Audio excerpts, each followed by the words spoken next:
Okay, part 3 of the shoulder exercise. Talking about the shoulders. Let me say this too. Well, I think I was saying that, especially with this one compared to the standing up one where you're doing the side delts, for this one, it's really important not to go too heavy in the beginning because it's going to be really hard to find. So it's better to just stand here and do what I'm doing to try to get that feel. Because when you get to the top, it's right here. It'll contract. You'll feel it tighten. So when you can stand and feel that at the top of the motion, and I don't know if you can see my back. My back's not crunching together when I do that. It's coming up. Your back is set. The only place that you're rotating from is right here. You're not pulling anything else in. So to really get specific and bring this muscle in to get, I want to say more benefit from it, to really hit that muscle just itself. My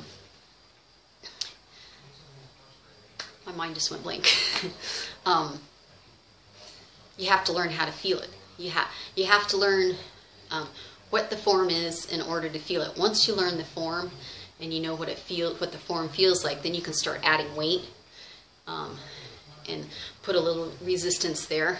But I always tell people to pretend like you're in a box. So if you were in a box when you're coming up, your fingers are reaching kind of towards the corners. That's what it looks like from the side. So when I come up, it's almost like my upper arm kind of stays like from, if you were to look at me from the top, from my elbow to elbow is straight across. And because I have that slight bend in my arm, my hands are slightly forward. So if you ever see anybody doing them and their hands are way back here, they're probably not hitting the rear delt like they could, and they're probably bringing in a little bit more back.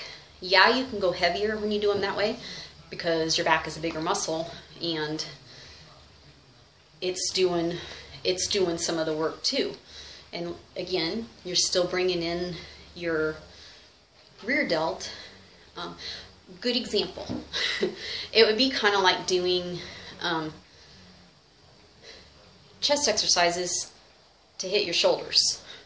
So even though you do chest and you're hitting your shoulders secondary, we still train shoulders, right? We still train, there's still specific exercises for shoulders.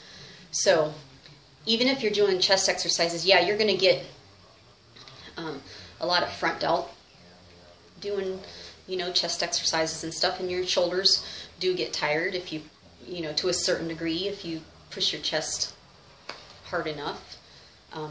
Although you shouldn't ever feel too much shoulder and not your chest. This should always be full and pumped first, and this is a secondary. So it's kind of like with the rear delts. When you're bent over and you're using your back to do them, you're doing it as a back exercise and the rear delt is getting worked secondarily. That's not a bad thing. It's just not, your shoulders are going to grow better if you have a specific day for shoulders rather than just combining it with chest. So if you have specific shoulder exercises that you do, you're going to get a lot more out of your shoulder. So it's kind of the same thing if you look at it that way. If you learn how to specifically hit this muscle, I think you'll get more benefit out of it because you're making it a primary muscle that you're working and not just a secondary muscle. Does that make sense? This video is getting up to about 5 minutes too, so I'm going to cut this off. Let me know if you need to see more of this. I'm going to see if I can find some videos. I think I have some videos where I talked about some of this kind of stuff too. So this is really a tricky one to learn how to feel, but once you learn it, you just go by that feel. It's a feel. It's a feel, and once you get that feel of what it feels like to contract that muscle at the top and to feel it. And sometimes another little trick too, sometimes once you start doing it, if you're trying to go too slow and you don't really know how to use and feel that muscle on the way up, sometimes it helps to just do kind of like a little shorter motion. See how I'm kind of pushing my elbows up and out at the same time too? So you don't want to, you can't go, that muscle is a small muscle and can only raise your shoulder so much too. So if you're trying to go way up here, you're going to start to bring your traps and stuff into it too. So it's basically, the top of the motion is right here.